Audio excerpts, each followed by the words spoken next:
চলিব। এটা এক সপ্তাহ আগত মই কথা দিছিলোঁ ৰাইজক যে বোলে আমি এই দুটা ৰাস্তাৰ কাম আমি মেৰামতি কৰি দিম। তাৰপিছত আজি আমাৰ কামটো কনফাৰ্ম হ'ল। আজি আমি চেইনগ্ৰাফি মালটোও পেলাই দিলোঁ।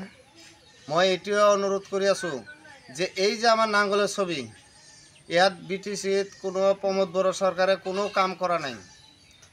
আমি BPFৰ পৰা আমি ধুপুৰী চিমলাবাৰী ৰাইজৰ উন্নয়নৰ কাৰণে দুটা ৰাস্তা কাম আমি কৰি দিলোঁ।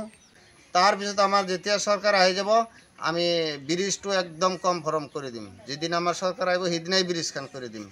আৰু মই এইটো ৰাস্তা 800 মিটাৰ জায়গাটো মই ৰাইজক এটা প্ৰতিশ্ৰুতি দিছোঁ যে আমি CC ব্লকে ৰাস্তাটো কৰি দিম।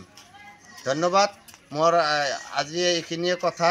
মই যিটো ৰাইজক কথা দিছিলোঁ এইখিনিয়ে কৰিলোঁ। ধন্যবাদ। জিন্দাবাদ